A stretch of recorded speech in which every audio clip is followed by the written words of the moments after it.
Indo-British Advanced Pain Clinic, Noppimayam Surgery Duram. For appointments 9155515563. నమస్తే, నేను Kavitha. Welcome to I dream. Bollywood actor Saif Ali Khan మీద దుండగుడు తెల్లవారుజామున దాడి చేశాడు. వెన్నుముకకి తీవ్ర స్థాయిలో దెబ్బ తగిలింది, సర్జరీ చేయాల్సినటువంటి అవసరం ఏర్పడిందని లీలావతి హాస్పిటల్ సర్జన్స్ చెప్తున్నారు. వెన్నుముక నుంచి ఫ్లూయిడ్స్ పోయాయి, వెన్నుముకకి సర్జరీ చేశాము, 2.5 అంగుళాల కత్తిని కూడా తొలగించామని చెప్తున్నారు. యూజువల్గా ఇలా ఫ్లూయిడ్స్ పోతే ఏమవుతుంది, వెన్నుముక మీద అంత తీవ్ర స్థాయిలో దాడి జరిగితే ఏం జరుగుతుంది? మనతో పాటుగా ఉన్నారు orthopaedic surgeon doctor Koteswara Prasad గారు. ప్రసాద్ గారు, నమస్కారం. నమస్తే అండి. సో ఇట్లాంటి యాక్సిడెంట్స్ కావచ్చు, ఆర్థోపెడిక్ ఇంజరీస్ కావచ్చు, ఇలాంటివన్నీ మీరు చాలా క్వైట్ కామన్గా ఉంటాయి. కాకపోతే యాజ్ ఎ కామన్ పర్సన్గా చూసినప్పుడు వెన్నెముక నుంచి ఫ్లూయిడ్స్ పోయాయి, వెన్నెముకకు తీవ్ర స్థాయిలో గాయమైంది, అక్కడ నుంచి ఒక కత్తిని కూడా తీశారు 2.5 అంగుళాలు అనుకున్నప్పుడు ఏం జరుగుతుంది వెన్నెముకకి? నిజానికి ఇది అంటే అసలు బేసికలీ ఫస్ట్ పాపం సైఫ్ అలీ ఖాన్ గారికి ఈ సంఘటన జరగటం చాలా బాధాకరం. And will pray for his speedy recovery. ఆయన త్వరగా కోలుకొని రావాలని first will pray for him. Second thing ఏంటి అని అంటే, స్పైన్ చాలా ఇంపార్టెంట్ పార్ట్ హ్యూమన్ బాడీలో. బికాజ్ స్పైన్ అనేది బ్రెయిన్ నుంచి ఎంటైర్ బాడీ రన్ అవుతుంది, స్పైనల్ కార్డ్. సో ఈ స్పైనల్ కార్డ్ బేసిక్గా మన బ్రెయిన్లో ఉన్న ఇన్ఫర్మేషన్ని శరీరంలో రకరకాల అవయవాలకి ఇన్ఫర్మేషన్ క్యారీ చేస్తుంది. How like an electrical discharge. మనకి పవర్ కరెంట్ ఎలా మనం స్విచ్ ఆన్ చేస్తే లైట్ వెలుగుతుంది, ఫ్యాన్ పనిచేస్తుంది, at the same time AC పనిచేస్తుంది, అలా మల్టిపుల్ వర్క్స్ చేస్తూ ఉంటుంది. అంటే ఒక electricity energy same, but it does various activities. Same way ఇక్కడ కూడా energy signal is same, but it does various things. నేను మాట్లాడుతున్నాను మీతో, అట్ ద సేమ్ టైం నా బాడీలో ఆర్గాన్స్ పనిచేస్తున్నాయి, హార్ట్ పనిచేస్తుంది, నా బాడీలో బ్లడ్ సర్క్యులేషన్ జరుగుతుంది, అట్ ద సేమ్ టైం నా హ్యాండ్ మూవ్మెంట్స్ చేస్తున్నాను, సెన్స్ ఫీల్ అవుతున్నాము. ఎనర్జీ సేమ్, బట్ ఇన్ని రకాల యాక్టివిటీస్. అంటే ఎంత హై పవర్ ఆఫ్ ప్రాసెసర్ మన బ్రెయిన్ లో దేవుడు సృష్టించాడు అనేది ఇస్ ద బిగ్గెస్ట్ థింగ్. ఈ ప్రాసెసర్ మిరకిల్. అందుకనే కదా మనం ఎంత చేసినా కానీ దేవుడి సృష్టికి మనం సరితూగలేమని. నేచురల్, కొంతమంది దేవుడు నమ్మని వాళ్ళు ఉంటారు, మన దేవుడు అంటే maybe they may feel bad, but ఈ సృష్టిలో నేచురల్గా నేచర్ నుంచి వచ్చిన వీటికి మళ్ళీ ఎవరూ రిక్రియేట్ చేయలేకపోతున్నాం. మనకి ఎంత మెడికల్ నాలెడ్జ్ ఉన్నప్పటికీ కూడా మనం ఒక 5%, 2%, 1% ఏదో దాన్ని అడ్రస్ చేయడానికి ప్రయత్నం అయితే చేస్తున్నాం, ఆఫ్ కోర్స్. సో ఈ పర్టికులర్ ఇంజరీలో మీరు చెప్పినప్పుడు ఫ్లూయిడ్ పోయింది సర్వైకల్, అదే వాట్ ఎవర్ స్పైన్ నుంచి అని చెప్పినప్పుడు, ఈ పర్టికులర్ స్పైనల్ కార్డ్ బయట డ్యూరా అని ఒకటి ఉంటుంది. డ్యూరా ఈజ్ నథింగ్ బట్ ఈ లోపల ఉండే స్పైనల్ కార్డ్ నరాల్ని ప్రొటెక్ట్ చేసేది. ఇలా ఉంటుంది, సేమ్ లైక్ ఒక ఎలక్ట్రిక్ కేబుల్ మనం స్ట్రిప్ చేస్తే లోపల కాపర్ వైర్స్ ఎట్లా ఉంటాయో, ఈ కాపర్ వైర్స్ ఉన్న పైన ఉన్న తొడుగే ఈజ్ డ్యూరా. కాకపోతే కాపర్ వైర్స్కి డ్యూరాకి తేడా ఏంటి అని అంటే, ఈ డ్యూరాలో సిఎస్ఎఫ్, సెరిబ్రో స్పైనల్ ఫ్లూయిడ్ అనేది సర్క్యులేట్ అవుతూ ఉంటుంది కాన్స్టెంట్గా. మన బాడీలో ఎట్లా బ్లడ్ ఎట్లా సర్క్యులేషన్లోనే ఉంటుందో, హార్ట్ పంప్ చేస్తూ ఉంటుందో, ఈ పర్టికులర్ సిఎస్ఎఫ్ అనేది బ్రెయిన్ నుంచి ప్రొడ్యూస్ అయ్యి సిస్టమిక్లో నర్వ్స్ మాత్రమే కూల్ చేస్తూ ఉంటుంది. అది డ్యూరాలో మాత్రమే ఉంటుంది, ఎక్కడ ఉండదు.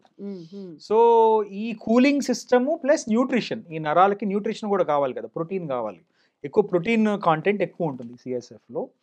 ఈ nutrition plus at the same time cooling system, basically that's what is CSF అంటారు. సిఎస్ఎఫ్ అంటే సెరిబ్రో స్పైనల్ ఫ్లూయిడ్. ఇప్పుడు పాపం ఆయనకి జరిగిన ఈ స్టాబ్ ఇంజరీస్లో ప్రాబబులీ వన్ ఆఫ్ ద అంటే స్టాబ్, ఆ వూండ్ వెళ్ళి డ్యూరాని పంక్చర్ చేసి ఆ డ్యూరాలో నుంచి ఫ్లూయిడ్ బయటికి రావటం, లీక్ అవటం జరుగుతుంది. డ్యూరా అనేది ఎక్కడ ఉంటుంది మనకి? మొత్తం ఎంటైర్ స్పైనల్ కార్డ్ లో డ్యూరా ఉంటుంది, కంప్లీట్ గా పైనుంచి మొత్తం వెన్నెముక మెడ నుంచి స్టార్ట్ చేస్తే హైపోథాలమస్, అక్కడి నుంచి కింద లంబార్ సాక్రమ్ దగ్గర దాకా డ్యూరా అనేది కంటిన్యూ అవుతుంది. సో ఇప్పుడు తనకి గాయమైంది ఆ డ్యూరాలో ఏ పార్ట్ అనేది, అంటే ఏ బోన్ దగ్గర అయింది ఏంటి అనేది తెలియదు కదా అసలు మనకంటే. ఈ వచ్చిన లిమిటెడ్ ఇన్ఫర్మేషన్ ఏంటంటే మల్టిపుల్ స్టాబ్ వూండ్స్ అని విన్నాను, నేను కూడా చదవటం జరిగింది. 6 to 7 times ఆ దుండగుడు అతని పైన స్టాబ్ చేయటం జరిగింది. వీటిలో one of the injury was on the back, 1 or 2 injuries were on the back. ఈ వెన్నెముక ఏదైతే ఉందో ఆ వెన్నెముక తగిలి ఆ బోన్ బ్రేక్ చేసుకొని అక్కడి నుంచి వెళ్ళి డ్యూరా లోపల ఉండే నరం, ఆ నరాన్ని కూడా కట్ చేసింది. అంటే ఇప్పుడు డ్యూరా అయితే కట్ అయింది, బట్ నరం కట్ అయితే మాత్రం చాలా రికవరీ అనేది స్లోగా ఉండొచ్చు, ఒక్కొక్కసారి రికవరీ కూడా అవ్వకపోవచ్చు. ఇప్పుడు ప్రిలిమినరీ ఇన్ఫర్మేషన్ అయితే వాళ్ళు అంత స్టేబుల్గానే ఉందని అంటున్నారు, రికవరీ అవుతున్నారు అని రికవరీ అవుతున్నారని చెప్తున్నారు. కానీ మనకి ఇంకా తెలియని విషయం ఏంటంటే ఆయన నడుచుకొని బయటకు వచ్చేదాకా మనకి ఆయనకి జరిగిన ఇంజురీ ఏంటి అనేది మనకు తెలియదు. ఒక్కొక్కసారి డాక్టర్స్ కూడా అంత ఇన్ఫర్మేషన్ పబ్లిక్ డొమైన్లో పెట్టలేరు, Exactly. ఎందుకంటే ఈజ్ ఏ సెలబ్రిటీ, ఎంతోమంది చాలా అభిమానంతో ఉంటారు కాబట్టి ఏమన్నా గ్రాస్ ఇంజురీస్ అయినాయి అని వాళ్ళు వెంటనే చెప్తే జనం వెళ్ళిపోయి హాస్పిటల్ ఎన్వైరన్మెంట్లోకి లేకపోతే ఇవన్నీ జరుగుతాయి కాబట్టి గార్డెడ్గా దాని గురించి ఒపీనియన్ చెప్పడం జరుగుతుంది అన్నమాట.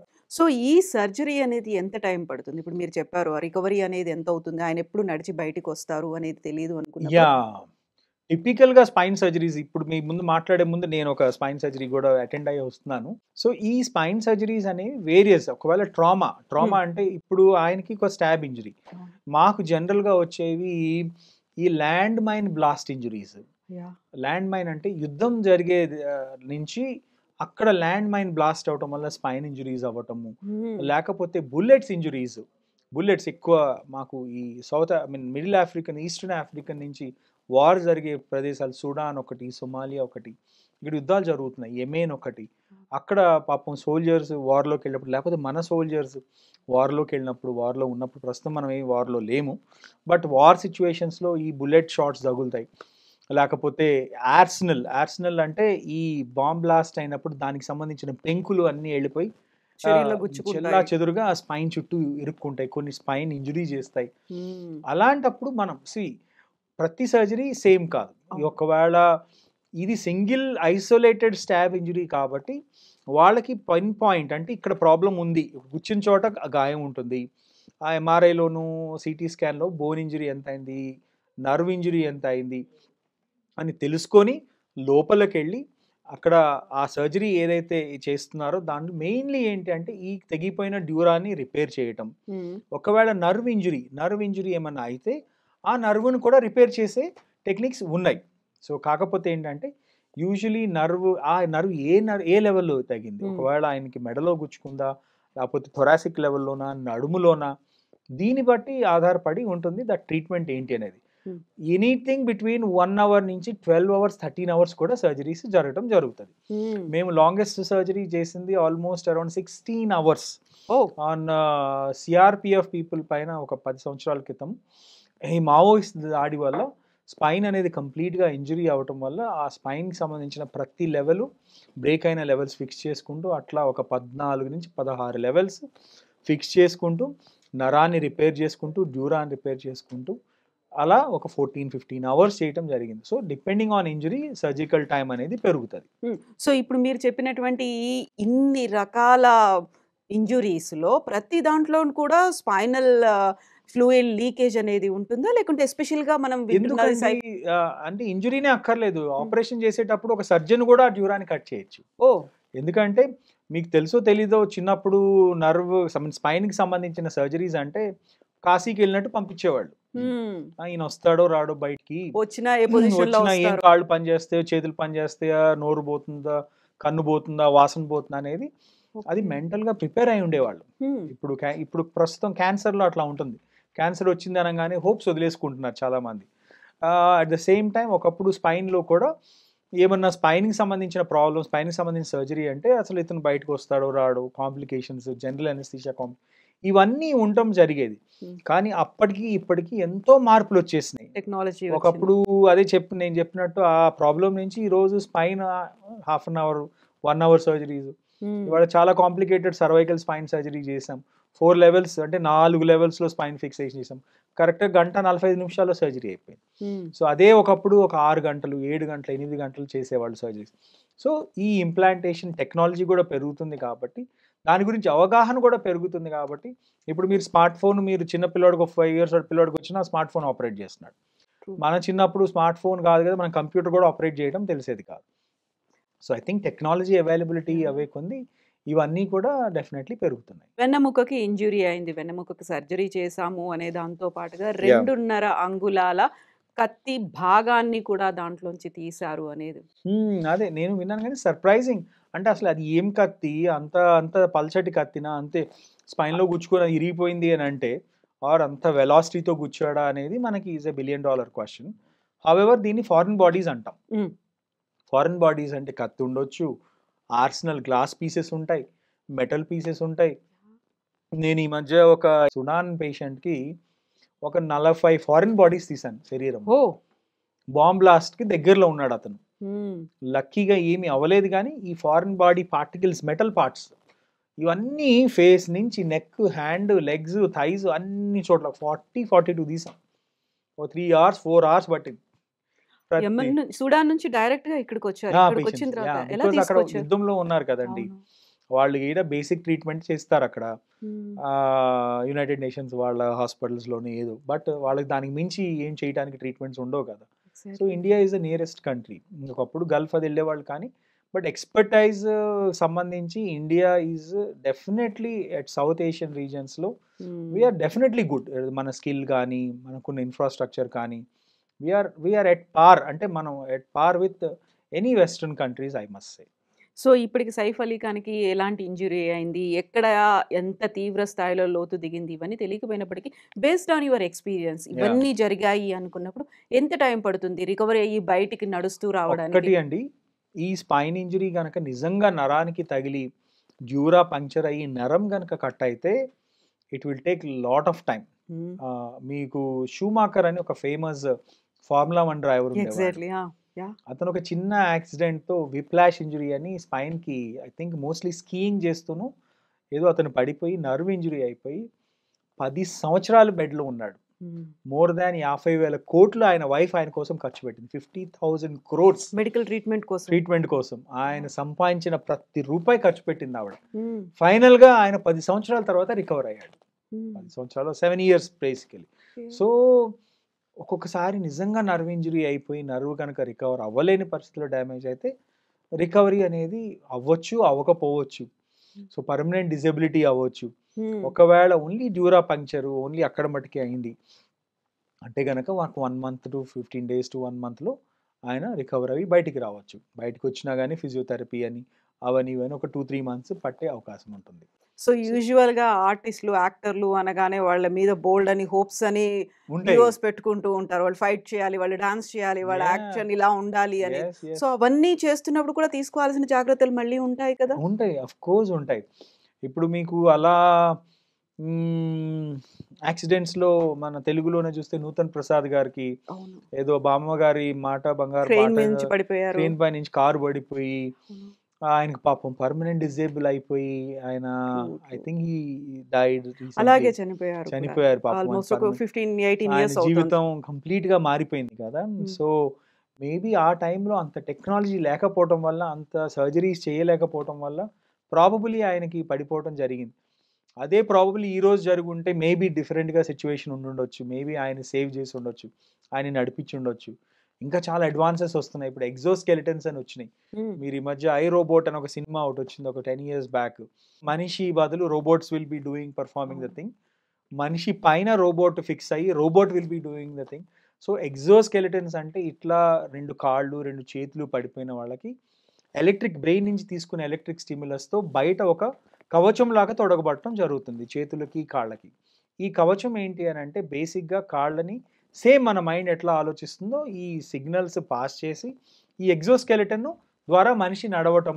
అంటే ఎప్పుడు నడవలేని వాడు కూడా, జీవితంలో నడవలేని వాడు కూడా ఈ ఎగ్జోస్కెలిటన్ వల్ల, స్కెలిటన్ అంటే లోపల ఉండేది, ఎగ్జోస్కెలిటన్ అంటే బయట ఉండేది, దానివల్ల నడవటం హైడ్రాలిక్స్తో వర్క్ చేస్తుంది. Exoskeletons are already there in the world. 10 years నుంచి చాలా రీసెర్చ్ నడుస్తుంది. మేము ఇక్కడ day to day bionic or intelligent limbs అని వాడతాం. ఇంటెలిజెంట్ లిమ్స్ అంటే చేతులు పోతాయి, లేకపోతే నర్వ్ ఇంజరీస్ అయ్యి ఇంకేదో పోతాయి. అలాంటప్పుడు మేము ఆ హ్యాండ్కి ఒక తొడుగు ఇవ్వటం జరుగుతుంది. ఆ హ్యాండ్ నార్మల్ హ్యాండ్ లాగే పనిచేస్తుంది. దీన్ని బయోనిక్ లిమ్స్ అంటారు, ఇంటెలిజెంట్ లిమ్స్ అంటారు. కాళ్ళు పోతే కాళ్ళు. సో బేసికలీ అవి ఏంటంటే బ్రెయిన్ నుంచి సిగ్నల్స్ తీసుకొని ఆ సిగ్నల్స్ ఈ కాళ్ళకి ఈ మెషిన్ ఈ పరికరానికి సెండ్ చేస్తుంది. ఇది జస్ట్ ఆ కాళ్ళలాగా ఇది కూడా పనిచేస్తుంది అనమాట. So lot of advances. ఇప్పుడు ఈ ఒక స్టాబింగ్ జరిగింది, ఆ తర్వాత తీసుకెళ్ళడానికి హాస్పిటల్‌లో అంబులెన్స్ కానీ, కార్‌లో కానీ కాకుండా ఆటోలో తీసుకెళ్లారు అన్నది. అదే యూజువల్‌గా ఇలా అయినప్పుడు తీసుకోవాల్సినటువంటి care till we reach hospital అక్కడి దాకా ఎలా ఒక్కటి తీసుకోవాలి? అండి ఇక్కడ బేసిక్ మనం మిస్ అయ్యింది ఏంటంటే హ్యూమన్ రియాక్షన్ ఎలా ఉంటుందనేది. ఆ! ముందుగా దెబ్బ తగలంగానే మనం ఇప్పుడు ఇక్కడ రోడ్డు పైన యాక్సిడెంట్లు అయితే ముందు నలుగురు తీసుకెళ్ళి ఎత్తేసి ఆటోలో ఏస్తారు. అక్కడ ఆ ఉన్న ఇంజరీ కన్నా ఓ 50% ఇంజరీ ఎక్కువైపోతది. వాడికి అసలు ఏం ఫ్రాక్చర్ అయిందో తెలియదు. లేకపోతే నరం కట్ అయ్యి ఏదైనా బోన్ పియర్స్ అవుతుందేమో. ఈ ఎత్తినప్పుడు ఆ పియర్స్ అయ్యి ఇంకా సో గుచ్చుకుపోతుందేమో. యూజువల్ ఎమర్జెన్సీ ప్రోటోకాల్ ప్రకారం, ఈఆర్ ప్రోటోకాల్ ప్రకారం always you should call a medical expert home. Bleeding is the key. Hmm. Bleeding ఆపటం ఈజ్ ద కీ. ఎక్కడ ఏవి ఇంజురీస్ ఉన్నాయో ముందు బ్లీడింగ్‌ని కంట్రోల్ చేయాలి. హ్మ్. ఎందుకంటే మీరు ఈ టైము తీసుకెళ్లే లోపల బ్లీడింగ్ అవుతూనే ఉంటుంది కదా! అది గోల్డెన్ అవర్ అంటాం మళ్ళీ. మన శరీరంలో ఉండే ఆ బ్లడ్ మీరు తీసుకెళ్లే లోపల బ్లీడ్ అయిపోతే ఇంకా అసలు సర్వైవల్ ఇంకా కష్టం అయిపోతుంది. హైపోవోలిమిక్ షాక్‌లోకి వెళ్ళిపోతారు. సో అందుకని ముందు ఏ ఇంజురీస్ అయినా బ్లీడింగ్ స్టాప్ చేయటం కీ. అందుకని మీరు ఎక్కడ చూసినా గానీ ఎమర్జెన్సీ ప్రొసీడ్యూర్స్‌లో హ్మ్. Airway, breathing, okay, and cardiac ఈ 3 కూడా ఇంపార్టెంట్. ఏబీసీ అంటారు. హ్మ్. Airway, breathing and cardiology. So ఈ సర్క్యులేషన్ అంటే ఇది బ్లడ్‌కి సంబంధించింది. ఈ 3 గనక జాగ్రత్తలు తీసుకుంటే ముందు ప్రైమరీగా పేషెంట్ స్టెబిలైజ్ చేస్తారు. హ్మ్. ఒక్కొక్కసారి నర్వ్ ఇంజరీస్ ఉంటాయి. లేకపోతే ఒక్కసారి మెడలో బోన్స్ ఇరిగిపోయి ఉంటాయి. మనం అలా ఎత్తినప్పుడు ఇట్లా పడిపోతుంది తల, లేకపోతే ముందుకు పడిపోతుంది, సైడ్‌కి పడిపోతుంది. అప్పుడు మనం ఉన్న ఇంజరీ కన్నా ఎక్కువ ఇంజరీస్ కాజ్ చేస్తున్నాం. సో ఎనీ టైమ్ అట్లాంటి ఇంజరీస్ అన్నప్పుడు ప్లెయిన్ సర్ఫేస్ పైన పడుకోబెట్టి పేషెంట్‌కి ఏమన్నా ఎక్కడన్నా దెబ్బలు తగిలితే ఆ ముందుని స్ప్లింటింగ్ చేయటం, లేకపోతే బ్లడ్ సర్క్యులేషన్ ఇది చేయటం చాలా ఇంపార్టెంట్. ఒకవేళ ఇంజురీస్ మేనేజ్ చేయగలిగి ఉండి పేషెంట్ ఏబుల్ టు వాక్ అని అనుకుంటే ఆఫ్‌కోర్స్ నియరెస్ట్. మరి అదే మీకు అన్ని కార్లు ఉండి వాళ్ళకి అంత డ్రైవర్స్ ఉంటారు, అందరూ ఉంటారు కదా! Why they opted for auto I don't know. Maybe auto అయితే ఫాస్ట్‌గా వెళ్ళిపోతుందనేమో. డ్రైవర్ ఆ టైంలో అవైలబుల్‌గా లేరు అని వాళ్ళ అబ్బాయి తీసుకెళ్ళిపోయాడు అనేది న్యూస్. సో, ఆ డ్యూరేషన్ అనేది కూడా ఇంపార్టెంటే కదా! ఆ టైంలో ఏం చేస్తూ ఉంటారు? ఎలా వాళ్ళని ప్రొటెక్ట్ చేసుకోవాలి? డ్యూరేషన్ ఈజ్ ఎక్స్ట్రీమ్లీ ఇంపార్టెంట్ అండి. ఏదైనా ఆలస్యం అమృతం విషయం అనేది ఎప్పుడో చెప్పారు. అది వెరీ వెరీ ట్రూ.